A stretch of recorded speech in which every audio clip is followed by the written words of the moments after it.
រឿងràoដែលទាក់ទងទៅនឹងខ្មោចទឹក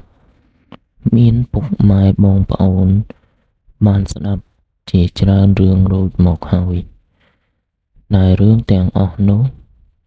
ទទួលបានពីចាស់បុរាណដែលលោកតែងតែដំណាលនិទាននាពេលយប់ព្រលប់ឲ្យក្មេងៗចៅបានស្ដាប់ហើយថ្ងៃនេះដែរខ្ញុំក៏មានរឿងមួយទាក់ទងទៅនឹងខ្មោចទឹកដែលបានស្ដាប់ពីចាស់បុរាណលោកដំណាលមកហើយខ្ញុំនឹងយកមកចែកជូនបុកម៉ែបងប្អូនស្ដាប់កំសាន្តមានដំណាលមួយបានលើកឡើងថាមានភូមិបុរាណមួយរស់នៅតាមជាយព្រែកដែលមានទីតាំងស្ថិតនៅឆ្ងាយពីទីក្រុងហើយប្រជាជនដែលរស់នៅក្នុងភូមិភាគច្រើនប្រកបរបរនេសាទត្រីចិញ្ចឹមសត្វនិងធ្វើស្រែចម្ការដើម្បីចិញ្ចឹមជីវិតប្រជាជនដែលរស់នៅក្នុងភូមិមានជំនឿទៅលើព្រះពុទ្ធសាសនាដែលជឿលើបុណ្យបាបមានពពួកខ្មោចព្រាយបិសាចនិងអារក្សអ្នកតាប្រជាជនដែលរស់នៅក្នុងភូមិមានជំនឿថា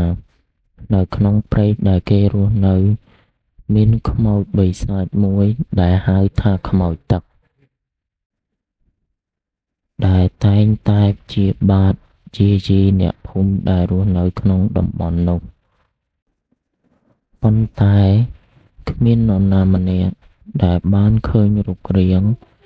ខ្មោចទឹកដែលពួកគេបាននិយាយនោះម្ដងណាឡើយហើយក៏គ្មានអ្នកណាគេដែលធ្លាប់ឃើញឬក៏ស្គាល់មុខខ្មោចទឹកដែលពួកគេបាននិយាយតគ្នានោះដែរកាត់មកដល់គ្រួសារមួយដែលបានរស់នៅក្នុងភូមិបុរាណនោះដែលមានសមាជិកគ្រួសារតែ2នាក់ប៉ុណ្ណោះដែលប្តីឈ្មោះពូសំហើយប្រពន្ធឈ្មោះថាមីងសៅដែលគ្រួសារគាត់ទាំង2នាក់បានរៀបការរស់នៅជាមួយគ្នាអស់រយៈពេលជាង10ឆ្នាំមកហើយប៉ុន្តែពួកគាត់ទាំងពីរមិនទាន់មានកូនណាម្នាក់នៅឡើយទេ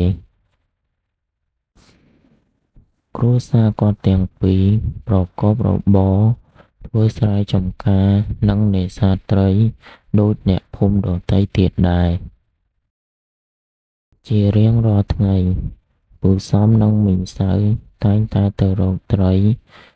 និងត្រៀមទុកលក់នៅពេលព្រឹកជារៀងរាល់ថ្ងៃពូសំនិងមីងសៅ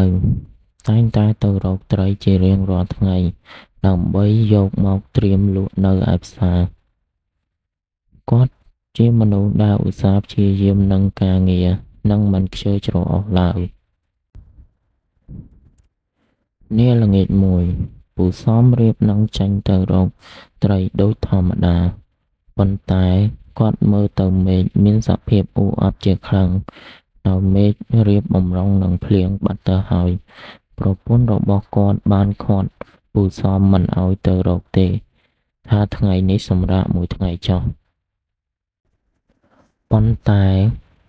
ពូសំជាមនុស្សដែលឧស្សាហ៍ព្យាយាមនិងមិនខ្ជិលច្រអូសជាមួយនឹងការងារគាត់ក៏និយាយតបទៅប្រពន្ធរបស់គាត់ថាមិនអីទេមេឃគ្រាន់តែមេឃងងឹតប៉ុណ្ណោះមិនមានជាបញ្ហាអ្វីសម្រាប់គាត់ដើម្បីទៅរកត្រីនោះទេនិយាយចប់ពូសំក៏បានចេញដំណើរទៅរកត្រីជាមួយនឹងទូករបស់គាត់នៅតាមព្រៃដូចធម្មតាលុះដល់ពេលគាត់អុំទៅដល់ព្រៃមួយដែលមានសភាពស្ងប់ស្ងាត់មែនទែនពូសំក៏រៀបចំឧបករណ៍នេសាទរបស់គាត់ដើម្បីនេសាទត្រីស្រាប់តែពេលនេះគាត់ក៏បានឮសំឡេងមាននារីម្នាក់បានស្រែកហៅគាត់ថាពូសំមកនេះបន្តិច ខ្ញុំសុំពឹងពូជួយខ្ញុំធ្វើរឿងមួយ ពូសុំក៏បានងាករកមើលថាតើអ្នកណាគេបានហៅគាត់ ប៉ុន្តែគាត់ព្យាយាមក្រឡេកមើលយ៉ាងណាក៏នៅតែរកមិនឃើញ ដោយសារមេឃប្រែទៅជាងងឹតផងដែរនោះគាត់ក៏មិនបានឃើញអ្វីទាំងអស់គាត់មើលឃើញតែទឹកថ្លាដូចកញ្ចក់និងមានដើមឈើអមសងខាងនៅតាមព្រៃស្ថានភាពនៅពេលនោះគឺគួរឲ្យខ្លាចមែនទែនដោយមេឃប្រែទៅជាងងឹតហើយនៅតាមផ្លូវមានសុទ្ធតែព្រៃរីឯគាត់នេសាទត្រីតែម្នាក់ឯងនៅលើទូកតាមព្រែកយ៉ាងស្ងាត់ជ្រងំមានតែខ្យល់បក់តិចតិចនិងមានសំឡេងចាបស្រែកពូសមឆ្ងល់មែនទែនថាតើអ្នកណាគេបានស្រែកហៅគាត់ប៉ុន្តែគាត់បានព្យាយាមរកយ៉ាងណាក៏រកតែមិនឃើញហើយដោយសារតែនៅសម័យនោះมันមានភ្លើងសម្រាប់បញ្ចាំងមើលដូចសម័យឥឡូវទេគឺមានតែភ្លើងអុសមួយសម្រាប់អុជបំភ្លឺផ្លូវគាត់តែប៉ុណ្ណោះពេលដែលពូសំកំពុងតែនេសាទត្រីសុកគាត់ក៏បានឮសំឡេងវងត្រីមួយវងបានហាយយ៉ាងលឿនសំដៅទៅរកតំបន់នៅខាងមុខគាត់ក៏ព្យាយាមអុំតាមវងត្រីនោះដើម្បីបង់សំណាញ់ប៉ុន្តែគាត់បានព្យាយាមអុំយ៉ាងណាក៏តាមមិនទាន់វងត្រីនោះដែរហើយវងត្រីទាំងនោះមានជាប់ភាពចម្លែកមែនទែនដោយវងត្រីទាំងនោះហែនៅលើទឹកតែម្ដងធ្វើឲ្យគាត់មើលឃើញយ៉ាងច្បាស់ពូសំមិនគិតច្រើនទេបានព្យាយាមអុំតាមវងត្រីទាំងនោះរហូតទៅដល់តំបន់មួយកន្លែងដែលគាត់មិនធ្លាប់មកពីមុននោះឡើយតំបន់នោះមានទីតាំងធំមែនទែនហើយនៅលើផ្ទៃទឹកទាំងមូលមានសភាពថ្លាដូចកញ្ចក់អញ្ចឹងដោយនៅជុំវិញតំបន់ដែលគាត់បានមកដល់មានសុទ្ធតែដើមឈើខ្ពស់ៗដែលមានសភាពគួរឲ្យខ្លាចមែនទែនដែលដើមឈើនោះខ្លះបាក់មែកខ្លះមែកធ្លាក់មកដល់ផ្ទៃទឹកតែម្ដងមើលទៅគួរឲ្យភ័យខ្លាចជាខ្លាំងពូសំមិនបានគិតច្រើនទេណាមួយគាត់ជាមនុស្សដែលមិនចេះខ្លាចផងដែរគាត់ក៏បាននេសាទត្រីនៅតំបន់នោះដូចជាធម្មតាថ្ងៃនេះគាត់នេសាទត្រីបានយ៉ាងច្រើនខុសប្លែកពីធម្មតាហើយគាត់នៅតែព្យាយាមនេសាទត្រីមិនបានគិតមើលពេលវេលាថាដល់ពេលយប់នោះទេគាត់នេសាទត្រីនិងលោភលន់ជាមួយនឹងត្រីដែលគាត់រកបានយ៉ាងច្រើនគាត់មិនបានខ្វល់ថាតើពេលនេះម៉ោងប៉ុន្មាននោះទេលុះដល់ពេលគាត់រកបានត្រីយ៉ាងពេញទូកបាត់ទៅហើយគាត់ក៏នឹកឃើញថាអូយប់បាត់ទៅហើយយើងគួរតែត្រឡប់ទៅវិញទុករកនៅថ្ងៃស្អែកទៀតហើយថ្ងៃស្អែកយើងនឹងមកពីព្រលឹមដើម្បីនេសាទត្រីទាំងនេះប៉ុន្តែគ្រាន់តែគាត់គិតហើយដូច្នេះភ្លាមគាត់ក៏បានរៀបចំអីវ៉ាន់នេសាទរបស់គាត់ដើម្បីត្រឡប់ទុកថយក្រោយទៅផ្ទះរបស់គាត់វិញប៉ុន្តែពូសំបាយជាមើលមិនឃើញច្រកផ្លូវចេញទាល់តែសោះគាត់មើលឃើញតែផ្លូវងងឹតមែនទែនដែលមើលមិនឃើញថាមានច្រកណាមួយដើម្បីបានចេញទៅខាងក្រៅនោះទេពូសំបានព្យាយាមអុំនៅតាមច្រាំងនិងជាយមែកឈើដើម្បីវែកមើលផ្លូវដែលគាត់បានមកនិងដើម្បីត្រឡប់ទៅវិញប៉ុន្តែគាត់ព្យាយាមយ៉ាងណាក៏រកមិនឃើញហើយណាមួយនៅវេលានោះគឺយប់ជ្រៅបាត់ទៅហើយគាត់ក៏គិតថាតើយើងគួរធ្វើបែបណាដើម្បីចេញពីទីនេះបានគ្រាន់តែគាត់គិតបានមួយសន្ទុះគាត់ក៏បានឮសំឡេងនារីម្នាក់បាននិយាយមកតបដាក់គាត់ទៀតថាបងសំមកនេះបន្តិច ខ្ញុំហៅបងម្ដងហើយមិនក៏បងមិនមកឥឡូវខ្ញុំហៅបងម្ដងទៀតហើយតើពេលណាបងមករកខ្ញុំពូសុំគ្រាន់តែលឺភ្លាមគាត់ព្យាយាមងាករកមើលម្ដងទៀតប៉ុន្តែគាត់រកយ៉ាងណាក៏នៅតែរកមិនឃើញគាត់ក៏បាននិយាយថាអ្នកណាគេហៅខ្ញុំហេតុអ្វីក៏មិនព្រមចេញមកហេតុអ្វីបានជាអ្នកស្គាល់ឈ្មោះរបស់ខ្ញុំនារីដែលបានហៅពូសំក៏បានឆ្លើយតបមកវិញថាពូសំខ្ញុំនៅខាងនេះបងសំខ្ញុំនៅខាងនេះមានសំឡេងជាច្រើនបានហៅគាត់ម្ដងពូម្ដងបងធ្វើឲ្យគាត់ភ័យស្រឡាំងកាំងមែនទែនថាគួរងាកមើលទៅរកផ្លូវណាស្រាប់តែពេលនោះមានដើមឈើមួយបានរលំមកលើផ្ទៃទឹកលើសោប្រាវធ្វើឲ្យគាត់ភ្ញាក់ជាខ្លាំងហើយគាត់ចាប់ផ្ដើមភ័យខ្លាចមែនទែនពូសំក៏បាននិយាយថាអ្នកឯងជាអ្នកណាហេតុអ្វីបានជាមកបន្លាចខ្ញុំដូច្នេះខ្ញុំមិនបានធ្វើអ្វីប៉ះពាល់ដល់អ្នកឯងទេហេតុអ្វីបានជាអ្នកឯងមកធ្វើបាបខ្ញុំហេតុអ្វីបានជាអ្នកឯងមិនឲ្យខ្ញុំត្រឡប់ទៅផ្ទះវិញនារីម្នាក់នោះក៏បាននិយាយថាខ្ញុំចង់ឲ្យពូសំនៅជាមួយខ្ញុំមិនចង់បាត់បង់ពូសំទេស្រាប់តែគាត់និយាយតបទៅវិញថាបើអ្នកឯងចង់រស់នៅជាមួយនឹងខ្ញុំហេតុអ្វីបានជាអ្នកឯងមិនព្រមបង្ហាញរូបរាងរបស់អ្នកឯងមកគ្រាន់តែពូសំនិយាយបានមួយសន្ទុះក៏មានទឹកផុលបានផុលឡើងនៅកណ្ដាលបឹងនោះហើយក៏មានសភាពរាងកាយនារីម្នាក់បានហើបចេញពីក្នុងទឹកមានសភាពដ៏ស្រស់ស្អាតមែនទែនធ្វើឲ្យពូសំមើលហើយលង់នឹងសម្រស់របស់នារីម្នាក់នោះប៉ុន្តែនារីម្នាក់នោះក៏បាននិយាយថាពូសំឆាប់មករកខ្ញុំមកពូសំឆាប់មករកខ្ញុំមកពូសំមិនបានបងអង្គយូរក៏បានអុំទូកទៅកណ្ដាលបឹងដើម្បីទៅរកនារីម្នាក់នោះគ្រាន់តែគាត់អុំទៅដល់កណ្ដាលបឹងភ្លាមនារីម្នាក់នោះមិនដឹងបាត់ទៅណាទេ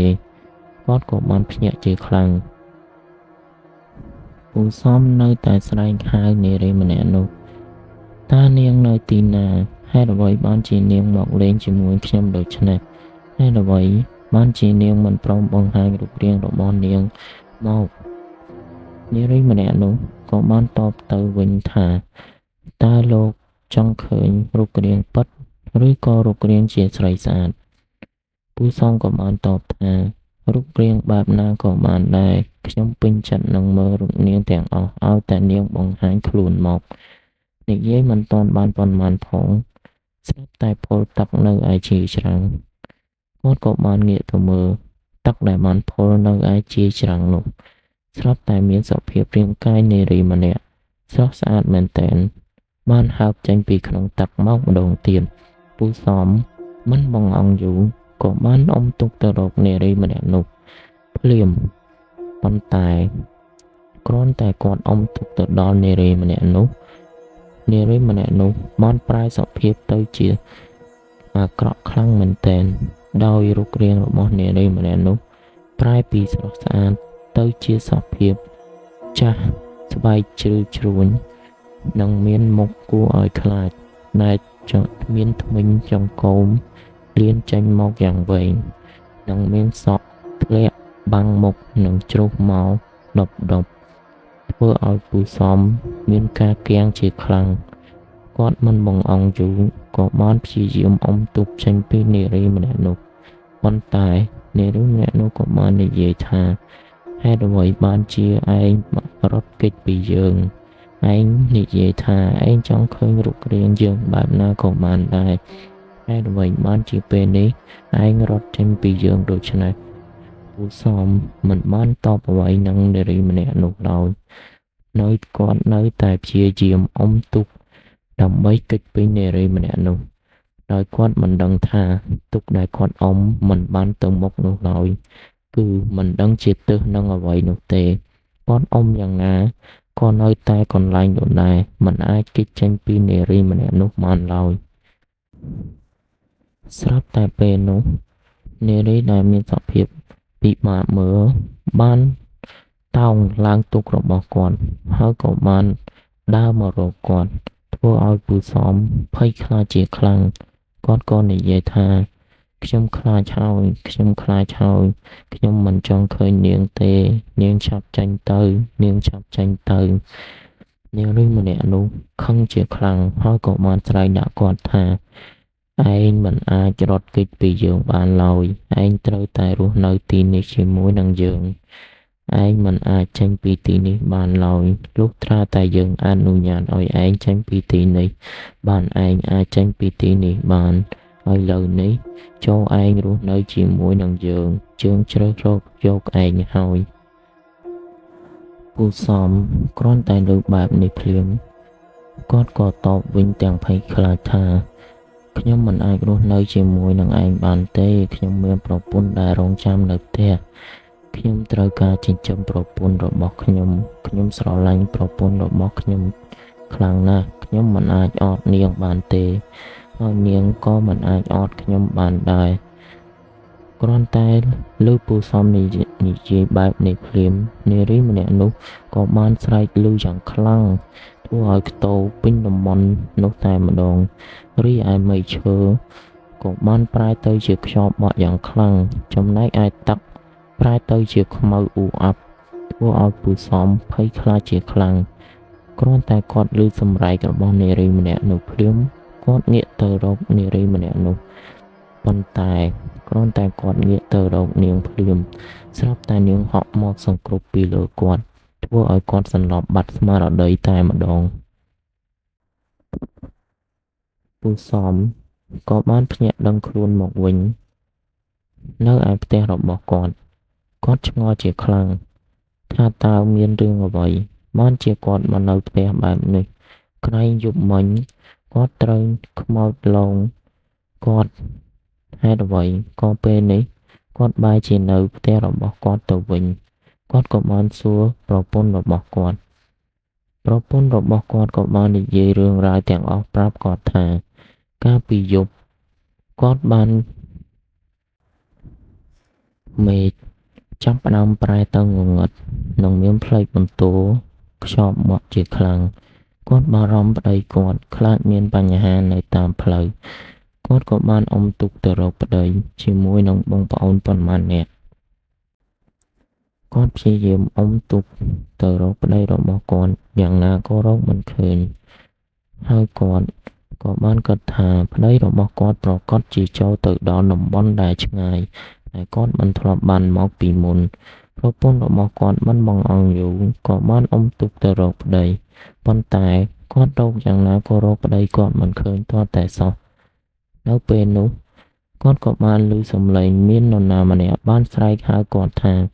ចូលឯងបត់ស្ដាំហើយឯងនឹងឃើញតំបន់មួយប្តីឯងនៅទីនោះគាត់ព្យាយាមងាករកមើលជាខ្លាំងប៉ុន្តែរកយ៉ាងណាក៏រកមិនឃើញថាតើអ្នកណាស្រែកដាក់គាត់ក៏បានបត់ស្ដាំទៅតាមអ្វីដែលគេបាននិយាយ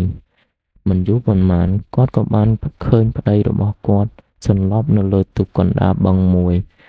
ដែលតំបន់នោះមានសភាពគួរឲ្យខ្លាចមែនទែនហើយមានដើមឈើបាក់និងមានដើមឈើធំជាច្រើនដុះអមសងខាងនិងមិនមានពន្លឺចាំងចូលពីលើឡើយគ្រាន់តែឃើញសភាពប្តីគាត់ភ្លាមប្រពន្ធរបស់គាត់មិនបង្អង់យូរក៏បាននាំប្តីរបស់គាត់និង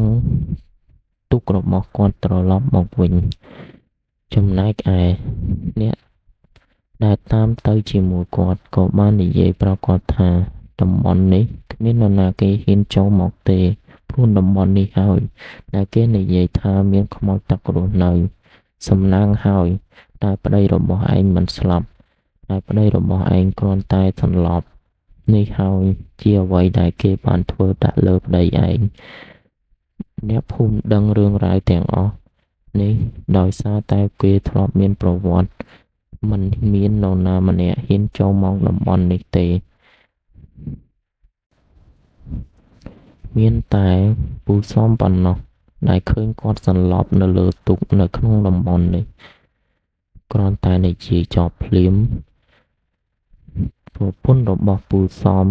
ក៏បានឲ្យគ្នាជួយអុំទូកនិងនាំពូសំត្រឡប់មកផ្ទះវិញលុះបានរយៈពេល 2-3 ថ្ងៃក្រោយមកទើបពូសំដឹងខ្លួនពូសំក៏បាននិយាយថាចឹងបានន័យថាគាត់សន្លប់អស់រយៈពេល 2-3 ថ្ងៃមកហើយចុះចំណែកត្រីរបស់គាត់ដែលរកបានវិញនៅឯណាប្រពន្ធរបស់ពូសំក៏បាននិយាយថានៅលើទូករបស់ឯងគ្មានត្រីនោះទេមានតែស្លឹកឈើសឹងតែកន្លះទូកទៅហើយមិនដឹងថាឯងប្រមូលស្លឹកឈើដាក់លើស្លឹកទូកធ្វើអ្វីទេមានទាំងស្លឹកឈើមានទាំងកំណាត់ឈើហើយមានទាំងគល់ឈើធំធំទៀតផងដីរបស់ពូសំគ្រាន់តែបានឮរឿងនេះភ្លាមគាត់ក៏បានយល់សពគ្រប់ថារឿងទាំងអស់នេះគ្រាន់តែជាការបំភាន់ភ្នែកដែលចង់ឲ្យគាត់ចូលទៅតំបន់ដែលពួកខ្មោចព្រាយបិសាចបានរស់នៅនិងយកគាត់ទៅរស់នៅជាមួយគាត់គ្រាន់តែដឹងរឿងនេះភ្លាមគាត់ក៏បានឈប់ទៅនេសាទត្រីនៅតំបន់ក្បែរនោះនិងមិនចូលទៅតំបន់នោះដាច់ខាត